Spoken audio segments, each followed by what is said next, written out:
සුබ දවසක් හැමෝටම. ඔන්න අපි කියපු විදිහට කෙමිස්ට්‍රි පාඩම් ටික කතා කරන්න ඇවිල්ලා තියෙන්නේ.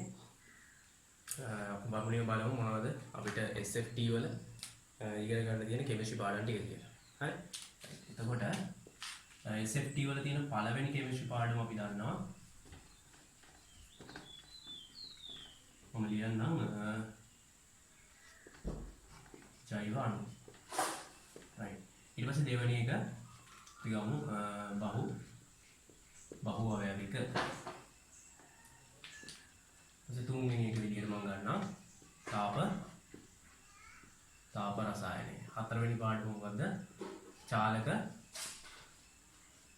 චාලක රසායනය. ඊට පස්සේ පස්වෙනි පාඩම ගත්තාම කියමු ස්වභාව නිෂ්පාදන. ඊට පස්සේ හයවෙනි පාඩම කර්මාන්ත නැත්නම් රසායනික කර්මාන්ත. හත්වෙනි පාඩම විදිහට අපිට ගන්න පුළුවන්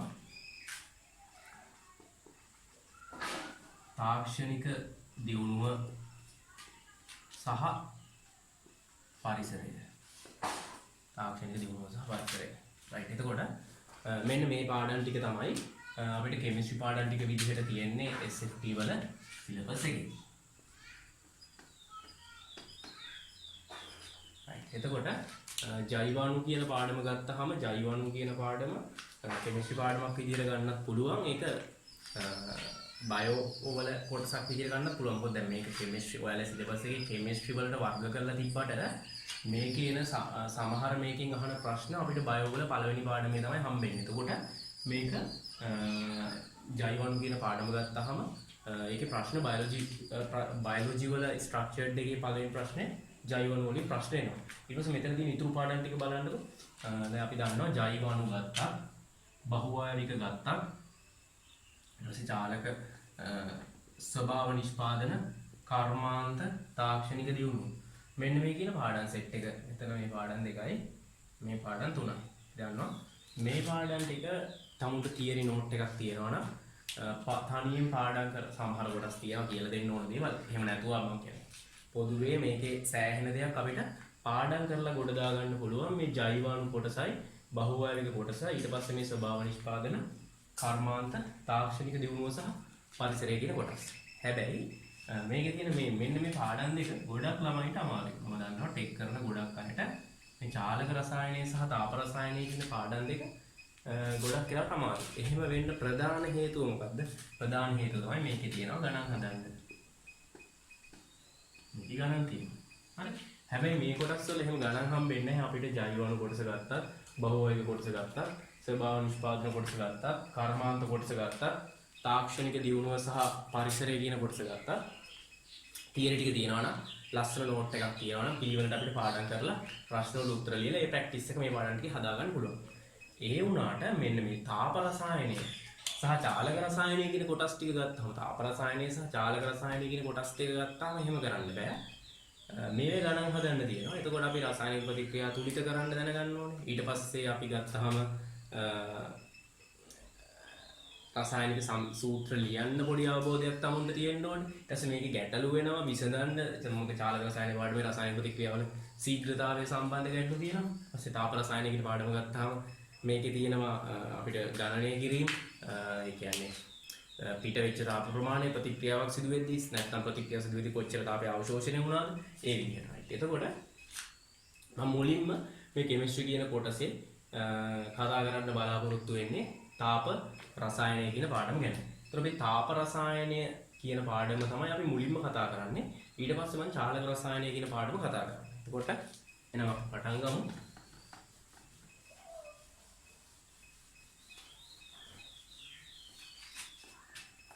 තාප රසායනය කියන පාඩම.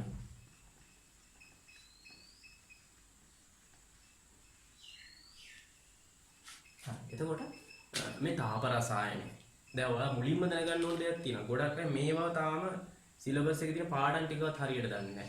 SFT කියන සිලබස් එකේ තාපය කියලා පාඩම් දෙකක් එනවා. ඒ පාඩම් දෙක තමයි එකක් කෙමිස්ට්‍රි වලට යන තාප රසායනය කියන පාඩම.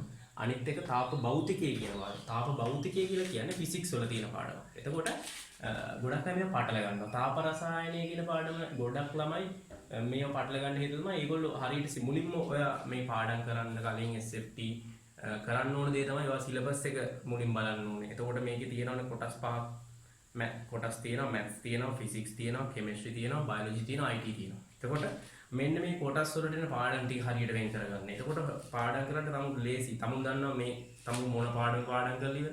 ඒක මොන කොටසේ පාඩමක්ද? ඒතර ලස්සනට පිළිවෙලට මේක ඉවර කරගන්න පුළුවන්. එහෙම නැතුව එහෙම මෙහෙම කරලා තේරුමක් නැහැ. මුලින්ම සිලබස් එකේ තියෙන පාඩම් ටික ලස්සනට කාණ්ඩගත කරගන්න. බයෝ ටික මොනවද? ෆිසික්ස් ටික මොනවද? කෙමිස්ට්‍රි ටික මොනවද? මැත්ස් ටික මොනවද? IT ටික මොනවද? ඊට පස්සේ තමයි අපි පිළිවෙලට වැඩ කරගෙන යන්න ඕනේ. මේ එතකොට ඔයාලටම තේරෙනවා දැන් කෙමිස්ට්‍රි ටික ඉවර වෙගෙන ඉන්නේ. දැන් ෆිසික්ස් ටික ඉවර වෙගෙන ඉන්නේ. දැන් බයෝ ටික ඉවරයි. අන්න ඒ තැනට යන්න නම් අපි පිළිවෙලට වැඩ කරන්න. ඒතර අපි මුලින් දැනගන්න ඕනේ මේ මම අර යුවා වගේ කෙමිස්ට්‍රි පාඩම් ටික මේ තාප රසායනික කියන්නේ කෙමිස්ට්‍රි පාඩම. තාප භෞතිකය කියලා වෙනම පාඩමක් තියෙනවා. ඒක ෆිසික්ස් පාඩම. හරි. එතකොට තාප රසායනික. හරි. එතකොට මේක මම උගන්වන්න පටන් ගන්න දැන් ගොඩක් ගුරුවරු කරන වැරද්දක් තමයි.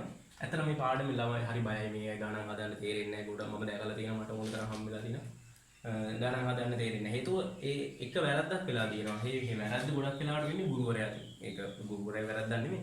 ගුරුවරයා පටන් ගන්නවා මේක සිලබස් එකේ තියෙන ටික පිළිවෙලට උගන්වගෙන අන්න එතනයි වර්ධින්නේ. එතන වෙන වැරද්ද තමයි තාප රසායනය කියන පාඩමේදී අපිට සූත්‍ර තුලිත රසායනික සමීකරණ බැලන්ස් කරගන්න. ඊට පස්සේ ඒවා ස්ටොයිකියෝමෙට්‍රික් අනුපාත ගැන රසායනික සූත්‍ර ගැන පොඩි හරි අවබෝධයක් තියෙන්න ඕනේ. ඒ කොටස අපි ඇත්තම උගන්වන්නේ ඒක ඔයාලට මේ සිලබස් එක උගන්වන්නේ නැහැ. O level කොටස උගන්වන්න තියෙන කොටසක්. හරි. නමුත් අපි ඒ කොටස දැන් මම දන්නවා ටෙක් කරන බහුතරයකට O level වල සයන්ස් වල ඒකක් තියෙන කට්ටිය ඉන්නව නැත්තේ නෑ. ඒ සයන්ස් වලට ඒ තියෙන ඉන්නවා. හැබැයි බොහෝ දෙනෙක් ගත්තාම C ඒ වගේ රිසල්ට් එකක් නේ. එතකොට මේ ඒ ළමයාගේ මහා ලොකු කෙමිස්ට්‍රි දැනුමක් මං හිතන්නේ නැහැ තියනවා කියලා ටෙක් කරන ළමයෙක්. එතකොට ඒ නිසා එයාට මේ O level වල තිබ්බ කෙමිස්ට්‍රි ටික චුට්ටක් මතක් කරලා දීලා මේ පාඩමට එන එක තමයි වඩාම හොඳ දේ. එහෙම වුණොත් එහෙම වඩා සාර්ථකව අපිට මේ පාඩම මෙතනින් එහාට කරගෙන යන්න පුළුවන්. අර O level වල තියෙන කෙමිස්ට්‍රි ටික පොඩ්ඩක් කියලා දුන්නාට පස්සේ සූත්‍රයක් ලියා ගන්න, රසායනික ප්‍රතික්‍රියාව තුලිත කරගන්න, අන්නේ බේසික් ටික පොඩ්ඩක් මතක් කරලා දුන්නාම මේ පාඩම හරි ලේසියෙන් එසින් එහාට අපිට ලස්සනට ගලාගෙන යනවා. නැත්තම් අපි අර පාඩමේ සිලබස් එකේ තියෙන තැනින් එකපාරටම තාපදායක ප්‍රතික්‍රියා, තාප අවශෝෂක ප්‍රතික්‍රියා, ඊට පස්සේ පද්ධති, සංයුත පද්ධති, විවෘත පද්ධති, ඒකලිත අන්න ඒව කතා කරනකොට කලින් මෙන්න මේ තාප රසායනය කියන පාඩමේ එන තියරි කොටස් ටිකට කලින් ඒකේ ඔයාට ඕන O level basics ටික උගන්වලා පටන් ගත්තොත් මේ වැඩේ පට්ට ලේසි. තාප රසායනය ලේසියෙන්ම ගොඩ දාන්න පුළුවන්. හරි අපි බලමු. මම ඔයාලට මුලින්ම අර කියපු විදිහට පටන් ගන්න. තාප දායක ප්‍රතික්‍රියා, තාප අවශෝෂක ප්‍රතික්‍රියා ගැන කතා කරන්න යන්නේ නැහැ මුලින්ම. අපි කතා කරමු O level වල තිබ්බ basic chemistry ටික. ඊට පස්සේ එතනින් එහාට අපි තාප රසායන ගැන වාඩම ඩිස්කස් කරා යනවා. එතකොට මම මුලින්ම ඔයාලට මතක් කරනවා පළවෙනි මූලද්‍රව්‍ය 20. දන්නවා? Hydrogen, helium, lithium, beryllium, boron, carbon, nitrogen, oxygen, fluorine, neon, sodium, magnesium, aluminium, silicon, phosphorus, sulphur, chlorine, argon, potassium, calcium. එතකොට මෙන්න මේ ටික තමයි අපිට තියෙන පළවෙනි මූලද්‍රව්‍ය 20 නේ. ඒක අපිට තියෙන පළවෙනි මූලද්‍රව්‍ය 20. ඒතකොට ඔයාලට මේ ටික මතක තියෙන්න බෑනේ. මේව නැතුව කෙමිස්ට්‍රි උගන්වන්න බෑ. පළවෙනි මූලද්‍රව්‍ය 20 දන්නේ නැති කෙනෙක්ට කොහොමද කෙමිස්ට්‍රි උගන්වන්නේ? ඉතින් අනිවාර්යෙන් මුලින්ම ඕල් එකයි මම කිව්වේ ඕල් වල තියෙන ටික අනිවාර්යෙන් ඕනේ අපිට. ඒ නිසා මේ ටික මුලින් හරියට සම්පූර්ණ කරගන්න ඕනේ. රයිට්. එතකොට මෙන්න පළවෙනි මූලද්‍රව්‍ය 20 නේ. hydrogen, helium, lithium, beryllium, boron, carbon, nitrogen, oxygen, fluorine, neon, sodium, magnesium, aluminium, silicon, phosphorus, sulfur, chlorine, argon, potassium, calcium. ඒකතර පළවෙනි මූලද්‍රව්‍ය 20 ඔන්න මම මතක් කරලා දුන්නා. ඊට පස්සේ මම ඔයාලට ආවර්තිත වගුව ගැන පොඩි පොඩි දේවල් ටිකක් කියලා දෙන්නම්.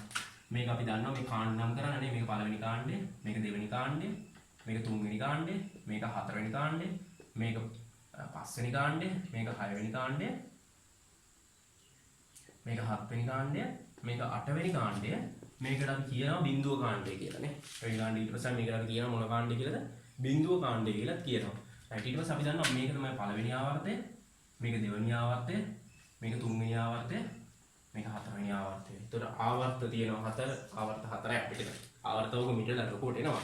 ආවර්තවක මුද්‍රා මීටර ලොකු සංඛ්‍යාවක් තියෙනවා. නමුත් අපි මේ ඕලෙල් වලදී ඉගෙන ගත්ත මුද්‍රා 20 මම මෙතෙන්ට ගත්තේ. ඒතකොට ඒකේ කාණ්ඩ තියෙන වටක් සක්කුමත් කාණ්ඩයක් තියෙනවා ආවර්ත 4ක් එනවා. එතකොට මේකට අපි 8 වෙනි කාණ්ඩය කියලා කියනවා. ඒකට අපි බිඳුව කාණ්ඩය කියලා කියනවා. ඊට පස්සේ බලන්න මේ කාණ්ඩයට අපි විශේෂ නම් දෙනවානේ. මේකට අපි කියන මොන කාණ්ඩය කියලාද? උච්ච වායු කාණ්ඩය කියලා කියනවා. එහෙම නැත්නම් තව නමක් පාවිච්චි කරනවා මොකද්ද? නිෂ්ක්‍රීය වායු කාණ්ඩය කියලා කියනවා. හරි මම කියලා දෙන්නම්.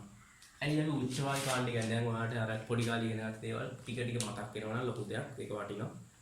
උච්ච වායු දැන් ඔයා මේක කරන ගමන් මේ ටික නෝට් එකට දාගන්න. හරි මේ ටික මේ ඔලවල දීප කියලා අතාරින්න එපා. මේ ටික අනිවාර්යෙන් ඕනේ තාප රසායනයේ කොට දාගන්න, චාලක රසායනයේ කොට දාගන්න. මේ දැනුම ඕන.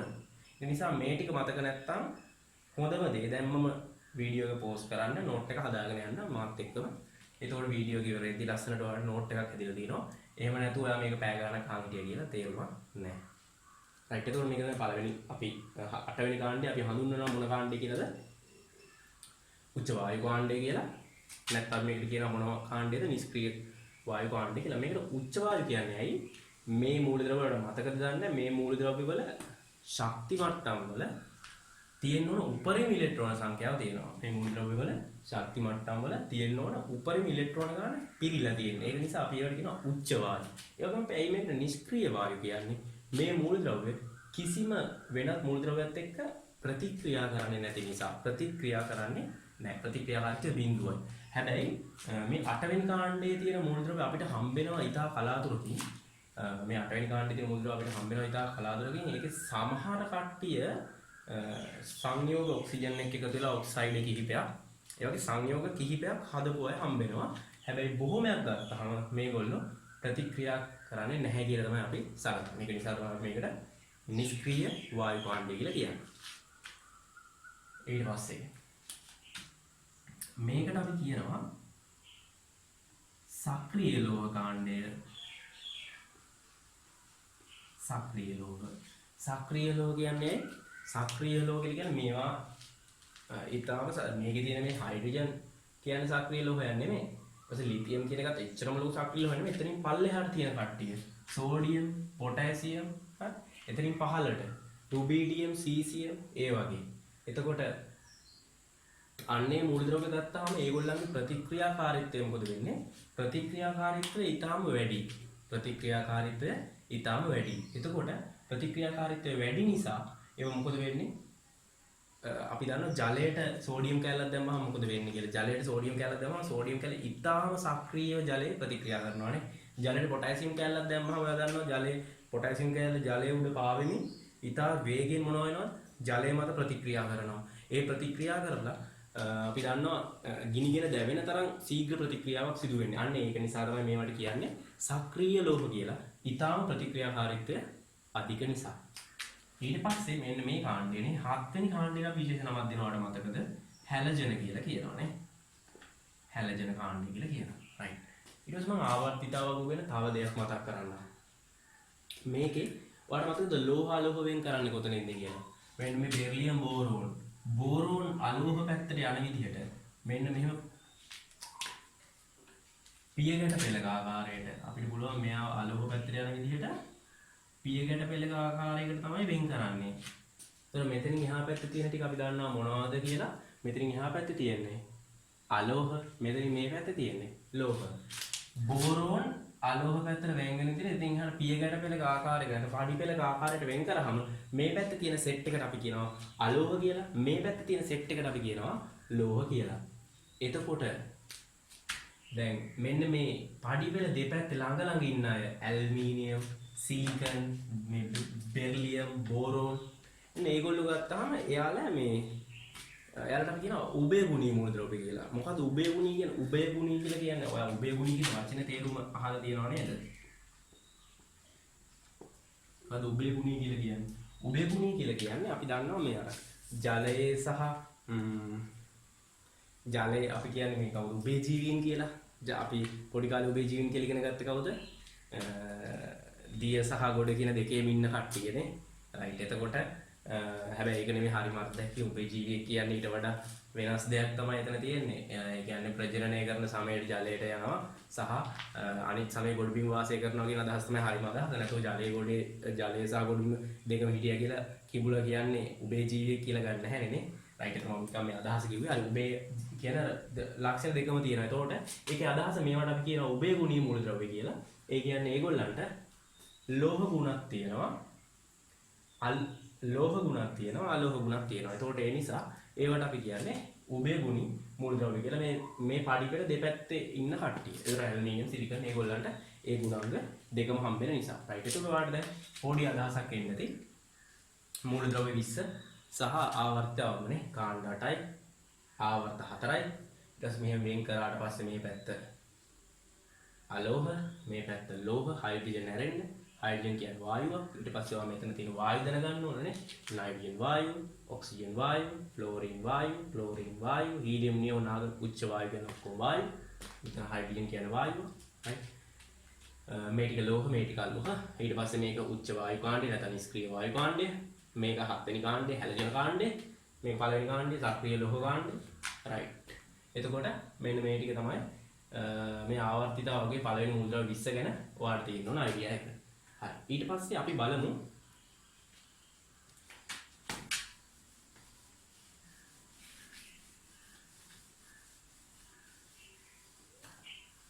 අපි ගත්තාම මූලද්‍රව්‍යයක් ගත්තාම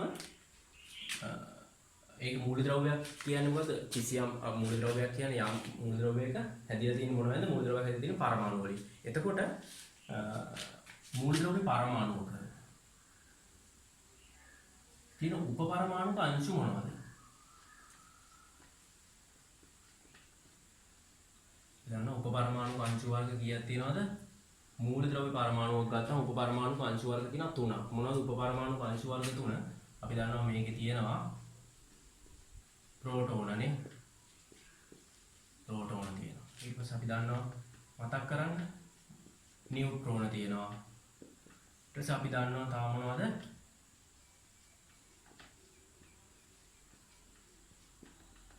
ඉලෙක්ට්‍රෝන තියෙනවා. රයිට්. එතකොට ප්‍රෝටෝන තියෙනවා, නියුට්‍රෝන තියෙනවා, ඉලෙක්ට්‍රෝන තියෙනවා. ප්‍රෝටෝන සහ නියුට්‍රෝන අපිට හම්බෙන්නේ කොහෙදද? පාඩ මතක නම් දන්නවා නාස්ටි තියෙන්නේ නේ. නාස්ටි. එතකොට මේ ප්‍රෝටෝන නියුට්‍රෝන දෙකම එකට ගත්තාම අපි ඒවට කියනවා මොනවා කියලාද? නියුක්ලියෝන කියලා කියනවා. හරි. ප්‍රෝටෝන නියුට්‍රෝන අපිට හම්බෙන්නේ නාස්ටි. එතකොට ප්‍රෝටෝන නියුට්‍රෝන දෙකම එකට ගත්තාම අපි ඒවට කියන්නේ නියුක්ලියෝන කියලා. ඊට අමතරව ඉලෙක්ට්‍රෝන තියෙනවා ශක්ති මට්ටම් වල. හරි.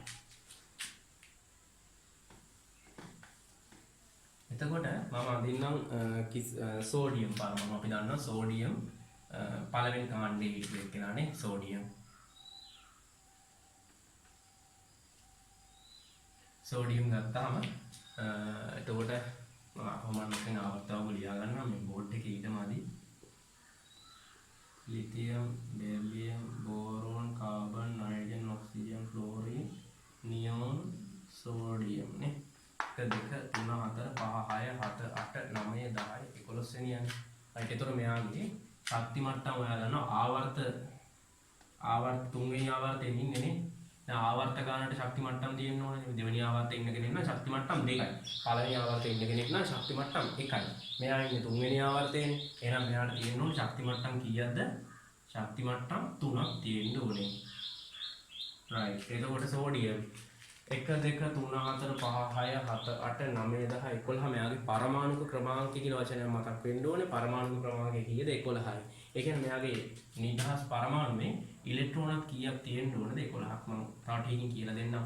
මොකද්ද පරමාණු ක්‍රමාංකය කියලා. ඒතකොට තුන්වෙනි ශක්ති මට්ටම පිරීලා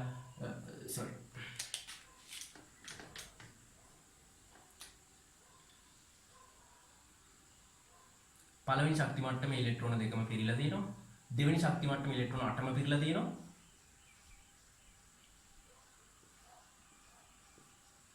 තුන්වෙනි ශක්ති මට්ටමේ එක ඉලෙක්ට්‍රෝනයක් තියෙනවා. කොහොමනේ මෙයාගේ ඉලෙක්ට්‍රෝන වින්‍යාසය එන්නේ? මේ විදිහට තමයි එන්නේ. එතකොට අපි දන්නවා මෙයාගේ පරමාණු ක්‍රමාංක මෙයා 11 වෙනි යන්නේ පරමාණු ක්‍රමාංක 11. ඒ කියන්නේ මෙයාගේ ප්‍රෝටෝන නෂ්ටිය ප්‍රෝටෝන කීයක් තියෙනවද? ප්‍රෝටෝන 11ක් තියෙනවා. නෂ්ටීය ප්‍රෝටෝන 11ක් තියෙනවා. ඒ වගේම උදාසීන පරමාණුවක ශක්ති මට්ටම් වලත් ඉලෙක්ට්‍රෝන 11ක් තියෙනවා. ඇයි මම උදාසීන පරමාණු කියන වචනේ ගන්නේ? ඇයි උදාසීන පරමාණු? උදාසීන පරමාණු කියලා වචනේ ගත්තේ. දැන් මෙයා සමහර ලාවට ඉලෙක්ට්‍රෝන පිට කරලා ධන අයන හදනවනේ. හැදුවාම ඉලෙක්ට්‍රෝන 11 නෙමෙයි. මෙයා ඉලෙක්ට්‍රෝන පිට කරාම ඉලෙක්ට්‍රෝන 10යි. එතකොට ඒකයි තමයි කිව්වේ උදාසීන පරමාණු. ධන අයනයක් හැදුවාම එයා උදාසීන වෙන්නේ නැහැ. ධන අයනය හැදුවාම උදාසීන වෙන්නේ නැහැ. අයනය හදන්න කලින්. එතකොට උදාසීන පරමාණු කිව්වේ ඒකයි. එතකොට උදාසීන පරමාණුවේ ඉලෙක්ට්‍රෝන 11ක් තියෙනවා. ඊට පස්සේ අපි දාන නස්කිය තව තියෙනවා මොනවද? නියුට්‍රෝනනේ. ඔයාලට මතකද දන්නේ සෝඩියම් ගත්තාම සෝඩියම් වල පරමාණු ක්‍රමාංකය 11යි.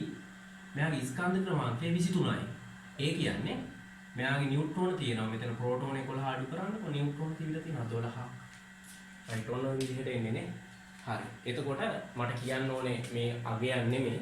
මට කියන්න ඕනේ නස්ටිය තමයි මොනවද තියෙන්නේ? නස්ටිය තමයි තියෙන්නේ ප්‍රෝටෝන සහ නියුට්‍රෝන. ඉලෙක්ට්‍රෝන ටික ශක්ති මට්ටම් වල මොනවා වෙමින් තියෙනවද? ඉලෙක්ට්‍රෝන ශක්ති මට්ටම් වල නිදහසේ භ්‍රමණය වෙමින් තියෙනවනේ. හරි. එතකොට ඔහොමනේ පරමාණුක ව්‍යුහය එන්නේ. හරි. ඊට පස්සේ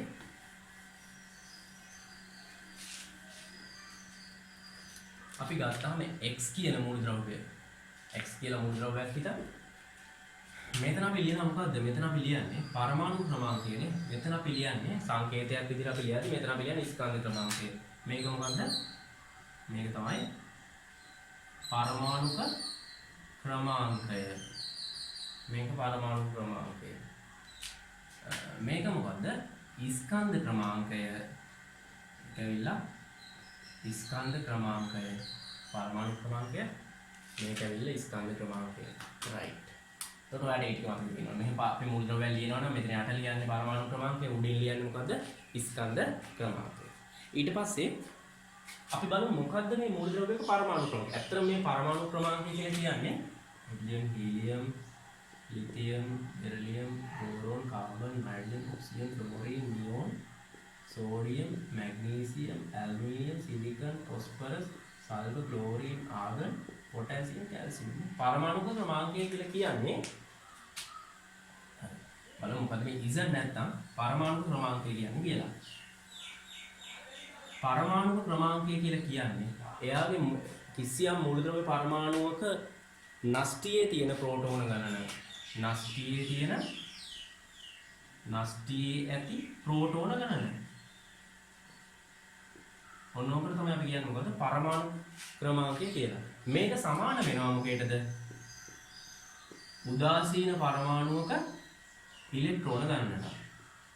උදාසීන පරමාණුවක ඉලෙක්ට්‍රෝන ගණනට සමානයි. මොකක්ද පරමාණු ක්‍රමාංකය කියන්නේ? නෂ්ටියකින් ප්‍රෝටෝන. දැන් හරි මම උදාහරණ කියනවා. හයිඩ්‍රජන් පළවෙනියයි මෙතනනේ 1. ඒතර නෂ්ටීය ප්‍රෝටෝන 1යි. හීලියම් නෂ්ටීය ප්‍රෝටෝන 2යි. ලිතියම් නෂ්ටීය ප්‍රෝටෝන 3යි. ඉතින් යා තුන්වෙනිය. නෂ්ටීය ප්‍රෝටෝන 4යි. නෂ්ටීය ප්‍රෝටෝන 5යි, 6යි, 7යි, 8යි, 9යි, 10යි, 11යි. පිළිවෙල තමයි තියෙන්නේ. ඕක තමයි පරමාණු ක්‍රමාංකය. නෂ්ටියේ ඇති ප්‍රෝටෝන ගණන. ඒක සමාන වෙනවා පරමාණු උදාසීන නම් ශක්ති මට්ටම් වල තියෙන ඉලෙක්ට්‍රෝන ගණනට. පරමාණු උදාසීන නම් එයා ඉලෙක්ට්‍රෝන පිට කරලවත් ඉලෙක්ට්‍රෝන ලබාගෙනවත් නැත්තම්. ඒ කියන්නේ මෙහෙම දෙයක් නේ. නෂ්ටියේ හිතන්නකො ඔයා ප්‍රෝටෝන 10ක් තියෙනවා කියලා. ප්‍රෝටෝන තියෙනවා 10ක්. ඒ කියන්නේ ප්‍රෝටෝන ධනාරෝපිතාංශුනේ. ප්‍රෝටෝන කියන්නේ ධනාරෝපිතාංශු. ඉලෙක්ට්‍රෝන කියන්නේ ඍණාරෝපිතාංශු. නියුට්‍රෝන කියන්නේ උදාසීනාංශු කියලා ඉගෙන ගත්තා. ඒතකොට ප්‍රෝටෝන කියන අය ධනාරෝපිත නම් මෙන්න මේ ප්‍රෝටෝන 10 දැන් නෂ්ටික ප්‍රෝටෝන 10ක් තියෙනවා නම් ඕනම පරමාණු උදාසීන වෙද්දී මෙයාගේ වටේ කීයක් තියෙන්න ඕනද? ඉලෙක්ට්‍රෝනක් කීයක් තියෙන්න ඕනද? ඉලෙක්ට්‍රෝනක් 10ක් තියෙන්න ඕන. හරි. ඒක තමයි මම කිව්වේ නෂ්ටියේ තියෙන ප්‍රෝටෝන. ඒතකොට ධන 10යි ඍණ 10යි උදාසීනයි. ධන 10යි නෂ්ටිය ප්‍රෝටෝන 10යි වටේ තියෙන ශක්ති මට්ටම් වල ඉලෙක්ට්‍රෝන 10යි. එතකොට මේක උදාසීන පරමාණුව. හරි. එතකොට ඒක තමයි මෙතන ලියලා තියෙන්නේ නෂ්ටි එනම් පරමාණු ක්‍රමාංකයේ සමානයි නෂ්ටියේ ඇති ප්‍රෝටෝන ගණනට නැත්නම් උදාසීන පරමාණුවක තියෙන ඉලෙක්ට්‍රෝන ගණනට. හරි. ඊට පස්සේ මොකද්ද ස්කන්ධ ක්‍රමාංකය කියලා කියන්නේ? බලමු මොකද්ද? දැන් මෙතන පරමාණු ක්‍රමාංකය ගැන කතා කරද්දි මේකේ පරමාණු ක්‍රම හිතන මේකේ 1, මේකේ 2, 3, 4, 5, 6 ඔය විදිහට ගන්නවා. ඊට පස්සේ අපි බලමු මොකද්ද ස්කන්ධ ක්‍රමාංකය කියන්නේ කියලා. ස්කන්ධ ක්‍රමාංකය ස්කන්ධ ක්‍රමාංකය කියන්නේ ප්‍රෝටෝන ගණන සහ නියුට්‍රෝන ගණනේ එකතුව. ස්කන්ධ ක්‍රමාංකය කියන්නේ නෂ්ටියේ තියෙන ප්‍රෝටෝන ගණනයි නියුට්‍රෝන ගණනේ එකතුව. බෑ ඇත්තටම මෙහෙමයි. අපි දැන් පරමාණු ස්කන්ධයමයිනේ එකක වල ඉන්නේ පරමාණු ස්කන්ධ ක්‍රමාංකය කියන්නේ. එතකොට සාමාන්‍යයෙන් අපි ධනාරෝපිත ප්‍රෝටෝන සහ උදාසීන නියුට්‍රෝන උදාසීන නියුට්‍රෝන නෂ්ටිය තියෙන්නේ. ඇත්තටම පරමාණු ස්කන්ධය ලබා දෙන්නේ මේ දෙන්නගෙන්. ඉලෙක්ට්‍රෝන වල වඩා මතක තිබ්බා ඉලෙක්ට්‍රෝන වල ස්කන්ධය ඉලෙක්ට්‍රෝනික ස්කන්ධය ප්‍රෝටෝනයක ස්කන්ධයකට සාපේක්ෂව බලමු ඉතාලම ඉලෙක්ට්‍රෝනයක් කියන අංශු මාත්‍ර දශමයක්. එතකොට ප්‍රෝටෝනයක ස්කන්ධයට සාපේක්ෂව බලද්දී 1840න් එකක් වගේ ඒ වගේ ඉතාලම කුඩා ප්‍රමාණයක් තමයි ඉලෙක්ට්‍රෝන. ඒ කියන්නේ පරමාණුවේ මුළු ස්කන්ධයම දෙන්නේ කාගෙන්ද? ප්‍රෝටෝන වලිනුයි නියුට්‍රෝන වලිනුයි. ඉලෙක්ට්‍රෝන වලින් ස්කන්ධයක් එනවා. ඒ ආවට ඒක ඊටාම සුළු ස්කන්ධයක්. ඒක නොගිනිය හැකි තරම් සුළු ස්කන්ධයක්. ඒ නිසා අපි මොකද කරන්නේ? ඒක අයින් කරලා දානවා. ඒ නිසා අපි ඒක ගණන් ගන්නෙ නැහැ. එතකොට ප්‍රධාන වශයෙන්ම පරමාණුක ස්කන්ධය ලබා දෙන්නේ ප්‍රෝටෝන වලින් නියුට්‍රෝන. ඒතකොට ස්කන්ධ ක්‍රමාංකය කියන්නේ මොකද්ද? පරමාණුවේ තියෙන ප්‍රෝටෝන ගණනයි පරමාණුවේ තියෙන නියුට්‍රෝන ගණනේ එකතුවට. පරමාණුවේ තියෙන ප්‍රෝටෝන ගණනයි පරමාණුවේ තියෙන නියුට්‍රෝන ගණනේ එකතුවට තමයි අපි කියන්නේ මොකද්ද? ස්කන්ධ ක්‍රමාංකය කියලා. එතකොට මට මේ ටික දැන් කියලා දෙන්න ඕනේ උනේ. ඇයි කියලා අපි ඊට පස්සේ ටික මෙතනින් එහාට බලාගෙන එතකොට ඔයා දන්නවා දැන් මෙහෙම දිනනවනම් මූලද්‍රව්‍ය පරමාණුවක් අපි මෙතන ලියන්නේ මොකද්ද? පරමාණුක ක්‍රමාංකය. අපි මෙතන ලියන්නේ ස්කන්ධ ක්‍රමාංකය. හරි දැන් පැහැදිලි ඇතිනේ.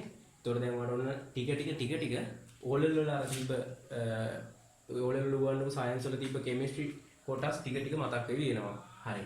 ඊට පස්සේ අපි බලමු දැන් මම ඔයාලට කියලා දුන්නා මොකද්ද පරමාණු ක්‍රමාංකය කියන්නේ? මොකද්ද ස්කන්ධ ක්‍රමාංකය කියන්නේ?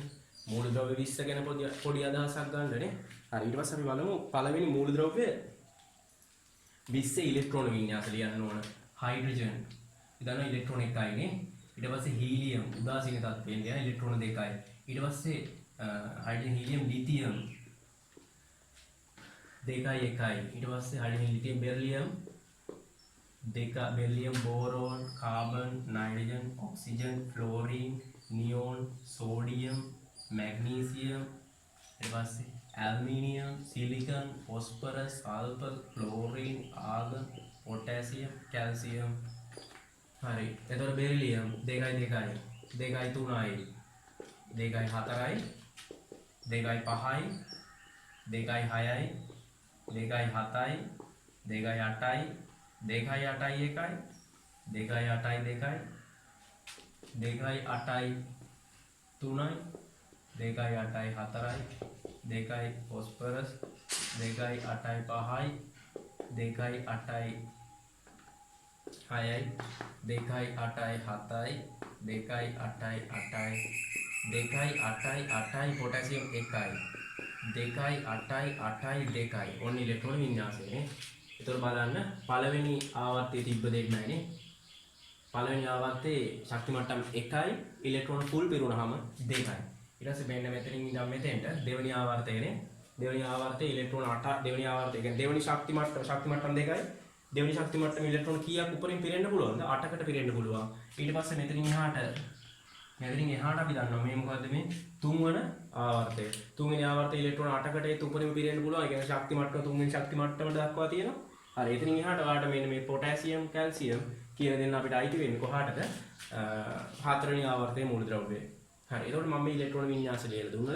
දැන් අපි දන්නවා මෙතන උච්ච වායු මෙන්න උච්ච වායු 1යි හීලියම් ෆුල් පිරීලා එයාගේ ශක්ති මට්ටම 1යි 2යි උඩින් පිරීලා මෙන්න ඊළඟ නියෝන් ශක්ති මට්ටම් 2යි 8 උඩින් පිරීලා ඊට පස්සේ කොමේ අනිත් එක්කෙනා මෙන්න ඉන්නවා ආගන 2යි 8යි ෆුල් අනිත් අයගේ අපි දන්නවා සම්පූර්ණයෙන් පිරීලා නැහැ. අනිත් අයගේ සම්පූර්ණයෙන් පිරීලා නැහැ. එතකොට දැන් තමයි අපිට මොකද්ද මේ සංයුජතාවය කියන තැනම කතා කරන්න තමයි මම මේ ඉන්නේ. හරි. එතකොට බලන්න ඔයා පොඩි කාලේ ඉගෙන ගත්තා නේද මේ සම්පූර්ණයෙන් පිරිච්ච නැති කට්ටිය කැමති මෙන්න මේ උච්ච වායු වින්‍යාස වලට මේ වින්‍යාසයට සහ මේ වින්‍යාසයට යන්න. සම්පූර්ණයෙන් පිරීලා නැති කට්ටිය කැමති මෙයාලා වින්‍යාස වලට පිරෙන්න. එතකොට අපි ගත්තාම දැන් නියෝන් වල වින්‍යාසය දෙක අටනේ. ඒතකොට බලන්න ඔයාලා ලිතියම්.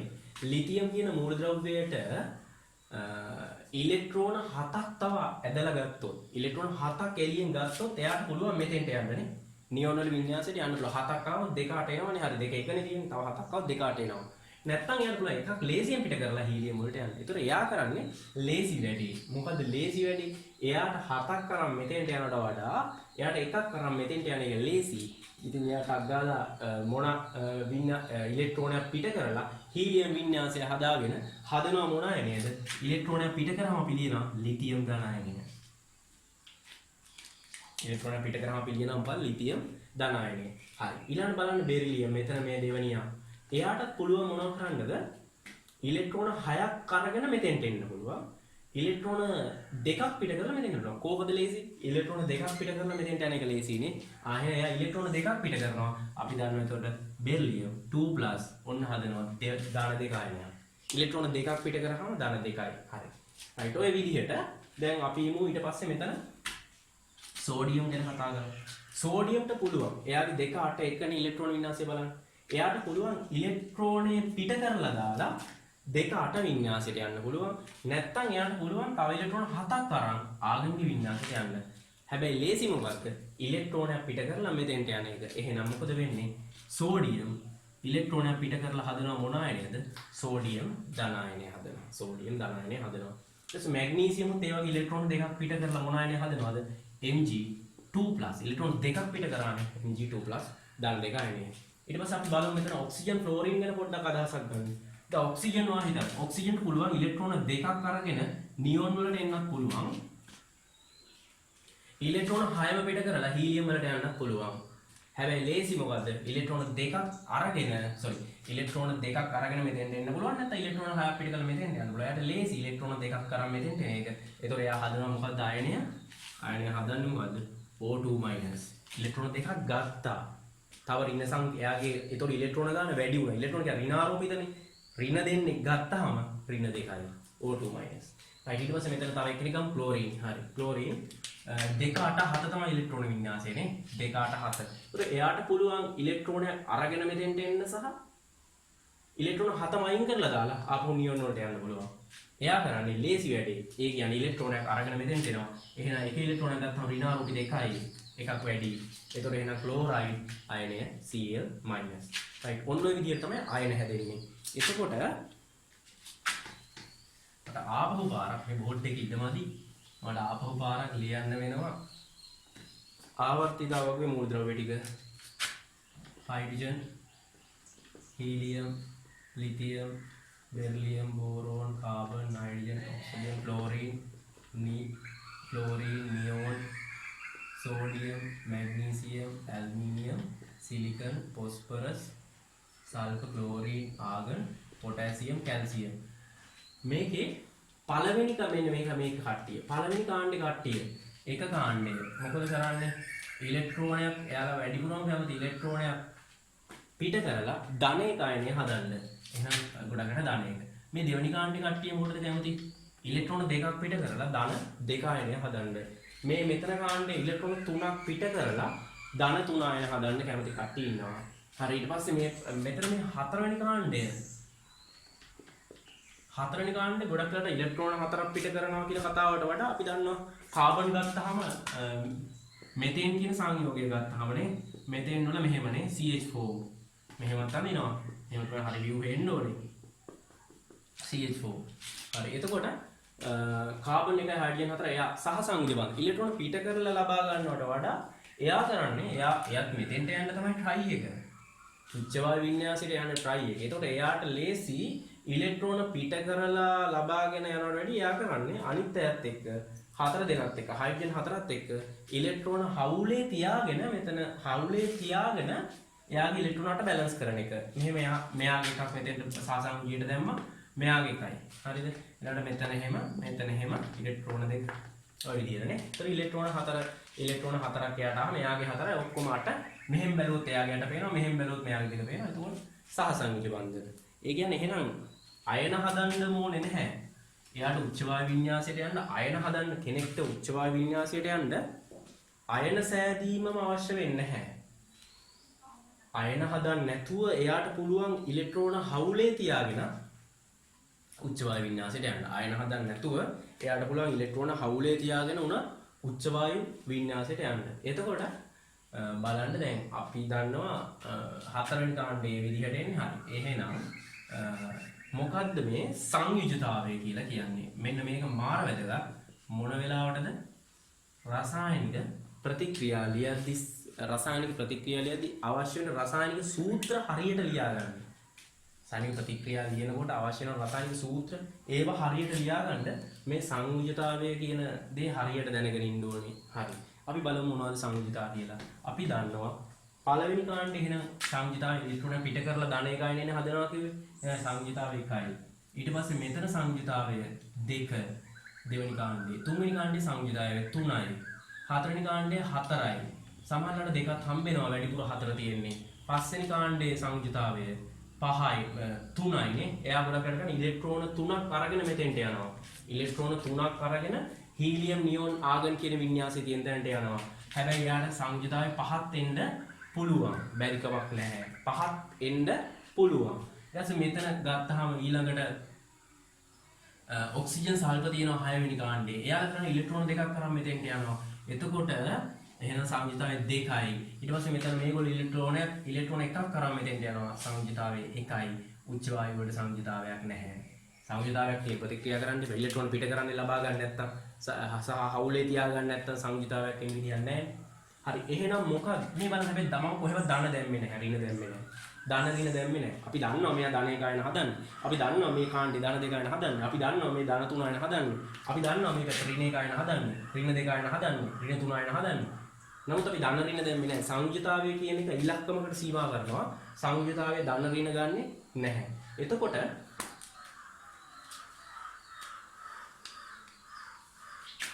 පළවෙනි කාණ්ඩයගේ සංයුජතාවය 1යිනේ. ඒතොර එයා හදනවා ලිතියම් ධනායනය හදන්නේනේ. සෝඩියම් ධනායනය හදන්නේනේ. පොටෑසියම් ධනායනය. මේව අයිඩියා අවබෝධයක් තියෙන්න ඕනේ. දැන් ඒව දන්නේ නැතුව රසායනික ප්‍රතික්‍රියා බැලන්ස් කරන්න ගියාම වැඩේ අවුල් වෙනවා. ඒක නිසා මේවා ගැන හොඳ අවබෝධයක් ඕනේ. මැග්නීසියම් මොනවයිද හදන්නේ? මැග්නීසියම් 2+. කැල්සියම් මොනවයිද හදන්නේ? කැල්සියම් 2+. හරි. ඊට පස්සේ මෙතන ෆ්ලෝරින් ක්ලෝරයිඩ් අයනය හදනවා F-. ක්ලෝරින් ක්ලෝරයිඩ් අයනය හදනවා Cl-. මෙතන ඔක්සිජන් O2- හදන්නේනේ. ඔක්සයිඩ් අයනය. සල්ෆර් සල්ෆයිඩ් අයනය. රයිට්. ඔන්න ඔය විදිහට අයන හැදෙන ඒවාත් තියෙනවා. සහසංයුජ බන්ධන හදන කට්ටියක් මෙතන ඉන්නවා. අයන හදන අයත් ඉන්නවා. සහසංයුජ බන්ධන හදන කට්ටියක් ඉන්නවා. රයිට්. එහෙනම් ඔන්න ඔයාට දැන් පොඩි අදහසක් තියෙනවා මොකද්ද සංයුජතාවය කියන්නේ? කෙනෙක් දැන් මූලද්‍රව්‍ය පරමාණුවක් පිට කරන ඉලෙක්ට්‍රෝන සංඛ්‍යාව හෝ ලබා ගන්න ඉලෙක්ට්‍රෝන සංඛ්‍යාව හෝ හවුලේ තබා ගන්න ඉලෙක්ට්‍රෝන සංඛ්‍යාව. කිසියම් මූලද්‍රව්‍ය පරමාණුවක් පිට කරන ඉලෙක්ට්‍රෝන සංඛ්‍යාව හෝ ලබා ගන්න ඉලෙක්ට්‍රෝන සංඛ්‍යාව හෝ හවුලේ තියා ගන්න ඉලෙක්ට්‍රෝන සංඛ්‍යාවට අපි කියනවා මොකද්ද? සංයුජතාවය කියලා. ඒකට තමයි සංයුජතාවය කියලා කියන්නේ. ඒතර සාමාන්‍ය පළවෙනි කාණ්ඩේ සංයුජතාවය 1, දෙවෙනි කාණ්ඩේ 2, තුන්වෙනි කාණ්ඩේ 3, හතරවෙනි කාණ්ඩේ 4 2 එනවා. ගොඩක් ඉන්නේ 4. 3 5 එනවා මේ 2 1 ඔය විදිහට. අටවෙනි කාණ්ඩේ සංයුජතාවය ඒක 0යි. ඒක ඈ ප්‍රතික්‍රියා කරන්නේ නැති නිසා. ඒකට ඔය නෝට් එක පිළිවෙලට ඔය විදිහට හදාගෙන යන්න. එහෙනම් දැන් සංයුජතාවය ගැන මොනවද මූලද්‍රව්‍ය වල සංයුජතාවය කියන්නේ කියලා ඔයාලට හොඳ අවබෝධයක් තියෙනවා. ඊට පස්සේ අපි කතා කරමු මෙතනින් එහාට මෙන්න මේ කොටස් ටික. ඔයාලට මෙන්න මේ ටික ඊළඟට මතක තියෙන්න ඕන. දැන්ම නෝට් එක හදාගන්න මේ සරල දේවල් ටිකක් මේ ඕල් වල තිබ්බ දේවල් ටික කතා කරන්නේ. එතකොට ඔයා දැන්ම මේ නෝට් එක පොඩ්ඩක් නෝට් එක හදාගෙන යන්න. ඊට පස්සේ අපි තාප රසායනය කරද්දී ඔයාලටම තේරෙයි මේක ඇති දෙයක් නැහැ කියලා. හැබැයි මේ ටික දන්නේ නැති ළමයට තාප රසායනය කරන්න ගියාම බහූත වගේ. ඒ මේ ගැන අවබෝධයක් නැති නිසා. right. ඊට පස්සේ බලමු මොනවද ඛණ්ඩක කියන්නේ. ඛණ්ඩක කියන්නේ මූලද්‍රව්‍ය පරමාණු කිහිපයක් එකතු වෙලා හැදිච්ච කොටසකට. right. මම උදාහරණ ලියාගෙන යන්නම් බලන්න. අපි දන්නවා නයිට්‍රේට අපුරුනම් පොඩ්ඩක් අවුල් ගණන් ගන්න එපා ඒක. නයිට්‍රේට NO3- ඊළඟට නයිට්‍රයිට NO2-.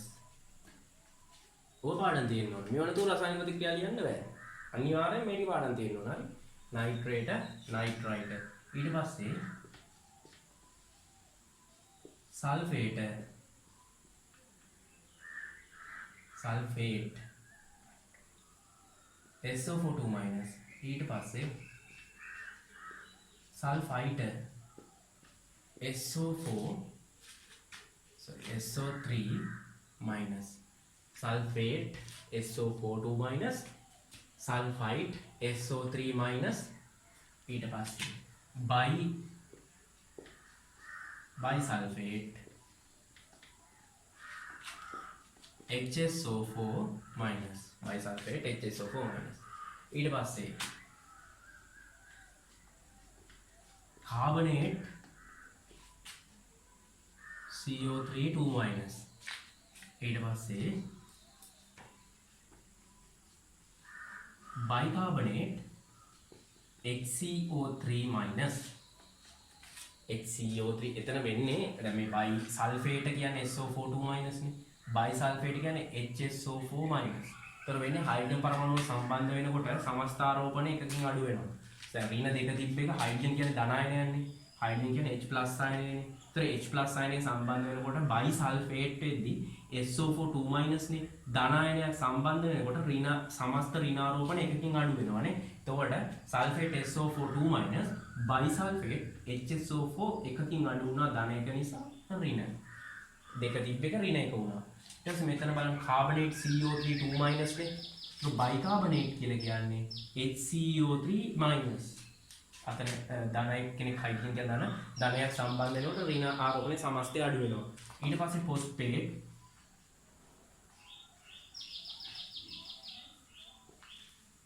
PO4 ෆොස්ෆේට් PO4 හරි. ඊට පස්සේ තව සෙට් එකක් තියෙනවා මම ඊට බැලන්ස් වෙන විදිහට ලියන්නම්. ඊට පස්සේ ඇමෝනියම් මෙයා විතරයි අපිට හම්බෙන්නේ එකම ධන අයනය. එකම ධන ඛණ්ඩකය. මොකද ධන ඛණ්ඩකය NH4+ ඇමෝනියම් අයනය. දැන් ගොඩක් අය මේක ඇමෝනියාත් එක්ක පටල ගන්නවා. ඇමෝනියම් අයනය කියන්නේ NH4+. හැබැයි ඇමෝනියා වායුව කියන්නේ වෙනම කතාවක්. ඒක ඇමෝනියා වායුව එන්නේ ඒක ඛණ්ඩකයක් නෙමෙයි. ඒක NH3 ගෑස්. හරිනේ? ඒක NH3 ගෑස්. ඒක ඇමෝනියා වායුව. ඇමෝනියම් ඛණ්ඩකය කියන්නේ NH4+ ඒක ඇවිල්ලා ධන අයනයක්. ඒක තමයි අපිට හම්බෙන ඛණ්ඩකවල හම්බෙන ධන අයනය. ඔක ඇමෝනියා වායුවත් එක්ක පටල ගන්න එපා. ඒක ඇමෝනියම් අයනය.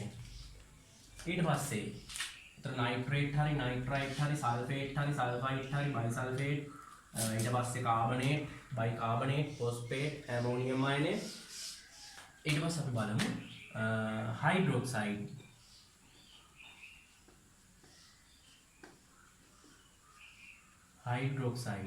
OH නේ हाइड्रोक्साइड භස්ම sodium hydroxide magnesium hydroxide calcium hydroxide භස්ම වලට නෑ කියන්නේ. හරි ඊට පස්සේ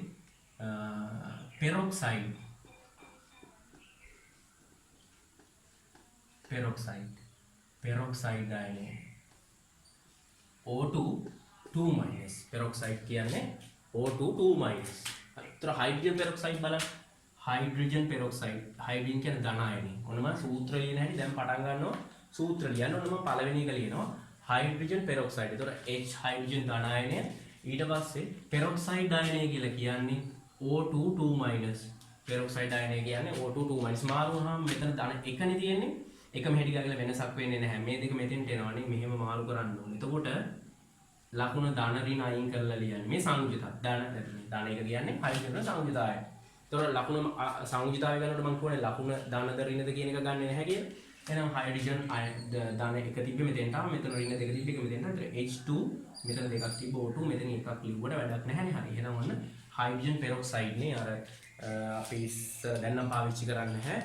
මේ තුවාලයක් වුණාම මේක වොෂ් කරන්න පාවිච්චි කරේ hydrogen peroxide H2O2.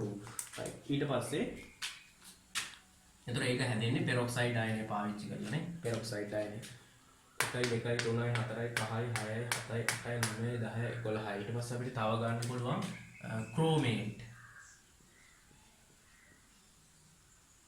ක්‍රෝමේට් අයනය CrO4 2-. CrO4 2 minus. ඊට පස්සේ dichromate අයනය Cr2O7 2 minus. Cr2O7 2 minus dichromate. right. ඊට පස්සේ අපිට ගන්න පුළුවන් දැන් හරි ඔයා පෝස්ට් කරලා මේ ටික දාගන්න. මේ ටික අනිවාර්යෙන් ඕන. මේ ටික මතක නම් ඔයාලා රසායනික සූත්‍ර ලියන එක මාර ලේසියි. හරි. ඒතකොට මට තව දෙකක් ලියන්න තියෙනවා. මම මේ ටික මකලා ඉතුරු දෙක ලියන්නම්.